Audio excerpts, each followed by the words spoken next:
Hello, everybody. Welcome to Minnesota Sports HQ. I'm Ben, and today we got a little special video doing a Premier League preview.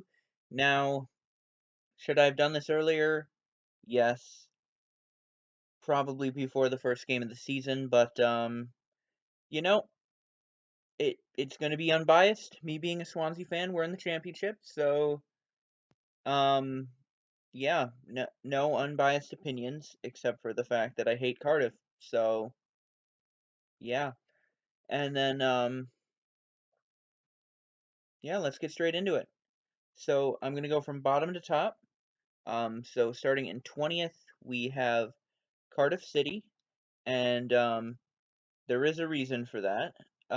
They came up obviously through the championship last year, got second place there, but they did nothing in the transfer market.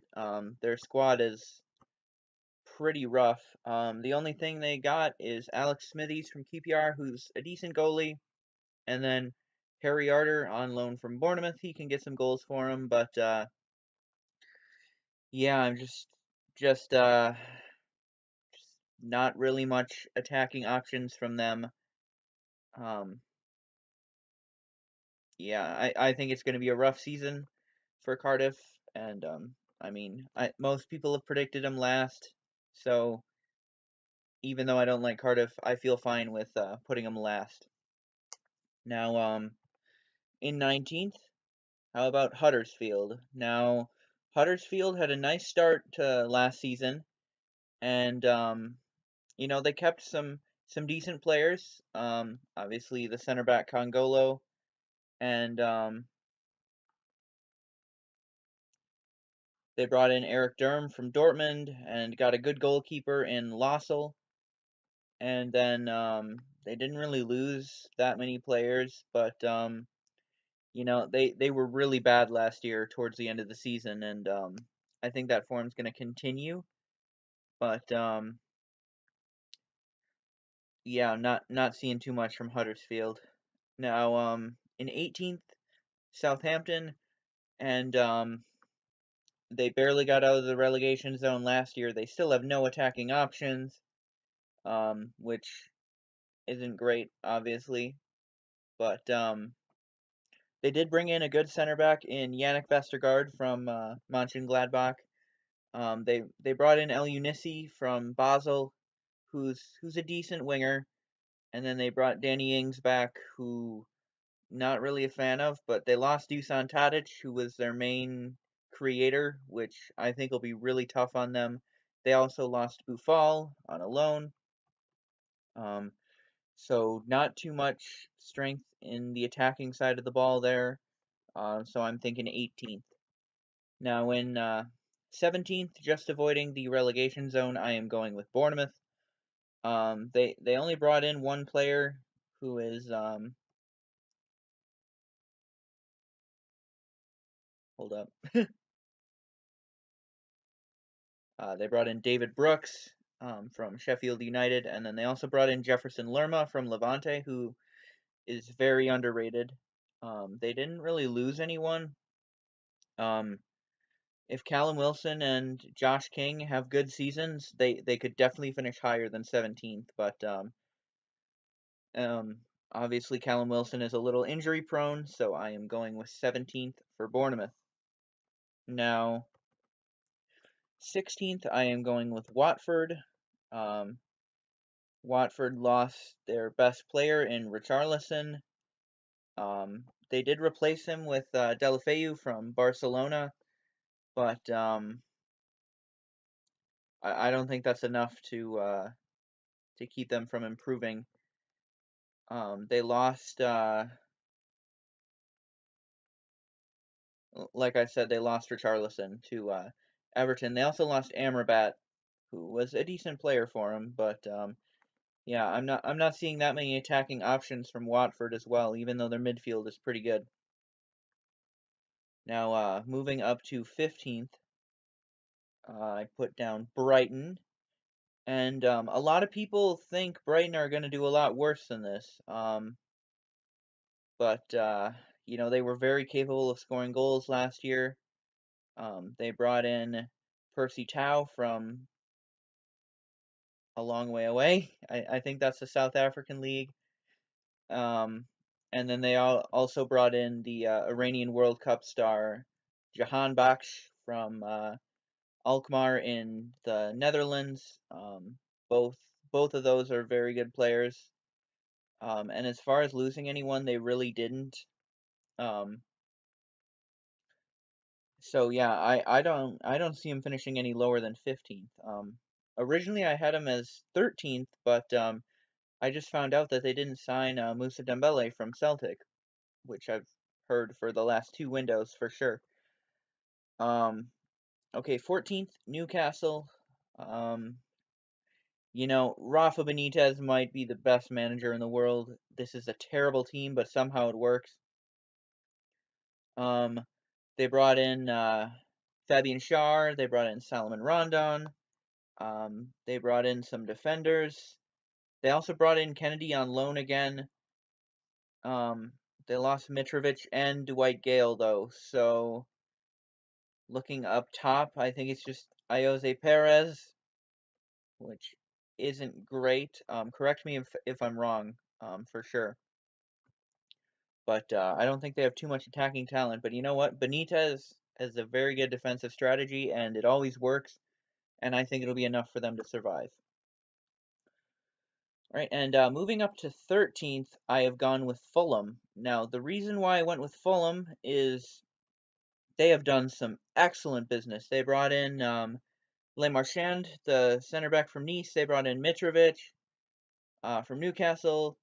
They brought in Mawson from Swansea, who's a very underrated defender. They also brought in Andre Schürrle and Jean-Michel Seri, who was linked with Chelsea and Man United for a long time, and PSG. So for Fulham to get him was absolutely incredible.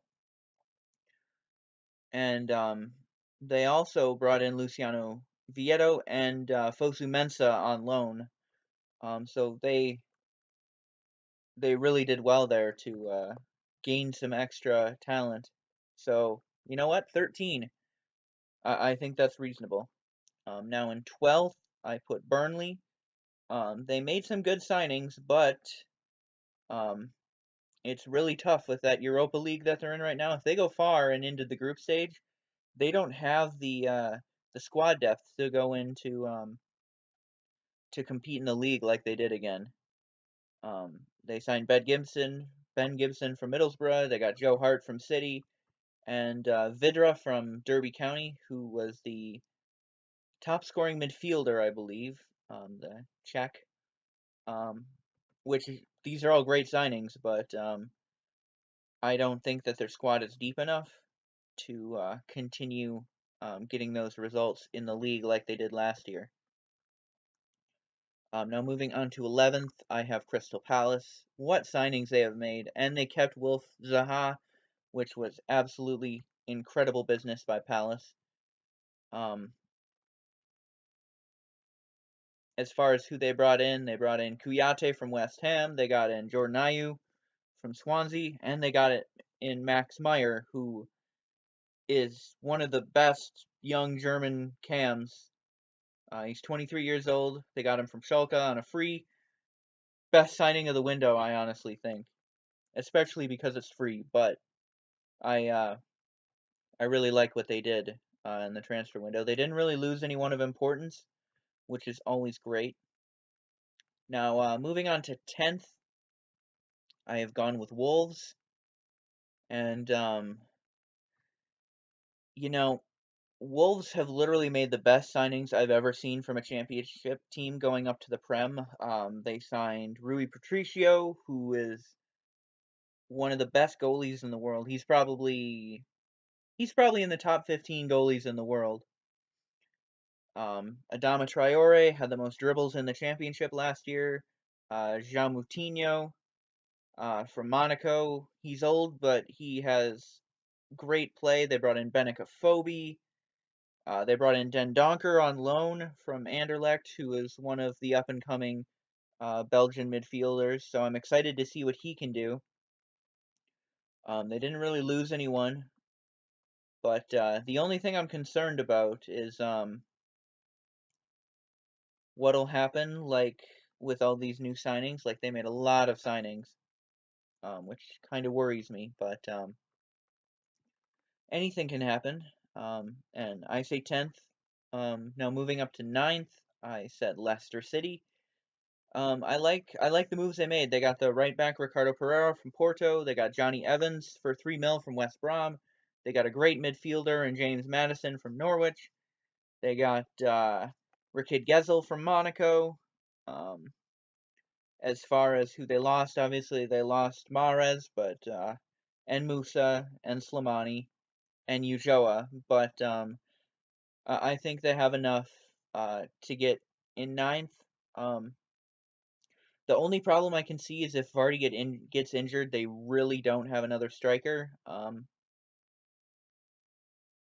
other than Okazaki. But yeah, I'm really not too big on their attacking options, but their defense is good enough to get him 9th, certainly. Now West Ham in 8th. Now West Ham did awful last year, but they've got a new manager. They've got they brought in some great players. They brought in Fabianski from Swansea, who has the most saves in the last 4 years in the Premier League. They brought in Carlos Sanchez from Fiorentina, great center defensive mid. They got in Ryan Fredericks from Fulham, who's a great left back. They brought in Issa Diop, who's an up-and-coming center back. They brought in Yarmolenko from Dortmund, great right winger, and they brought in Felipe Anderson from Lazio, who is a great cam. They have a lot of attacking options and a lot of creators. I'm not really worried about West Ham. They have a great team this year, and especially under Pellegrini, I think they're going to do well. And I'm going to say that's 8th. Now in 7th, the perennial people who finished 7th, except for last year, which was Burnley, but Everton. No European competition, which will really help them. They brought in some good players, that's for sure. In Richarlison, they brought in Digne from Barcelona. They brought in Yerry Mina from Barcelona. Andre Gomez on loan from Barcelona. They got Kurt Zuma from Chelsea on loan, and they got Bernard from Shakhtar. As far as losing anyone, I mean they lost Wayne Rooney, and Davy Klaassen, Ashley Williams as well. But they really improved, and I think under Marco Silva they'll do really well. They might get 6th. I don't see Chelsea as being very good this year, but you never know. So I think that they'll finish 7th. Now moving into the perennial top 6, I picked Chelsea in 6th. They made some great signings. I was going to put them 7th until they got Kovacic on loan from Real Madrid and Kepa from Bilbao. So I'm glad I waited until then because I don't think they're going to get 7th, especially with the addition of Jorginho from Napoli. But they're getting old at center back. I mean, how long can Azpilicueta be a starting center back? I'm not sure. Their midfield is great with Jorginho, Conte, and whoever you want to play cam there, whether it's Barkley, Cesc Fabregas, Hazard.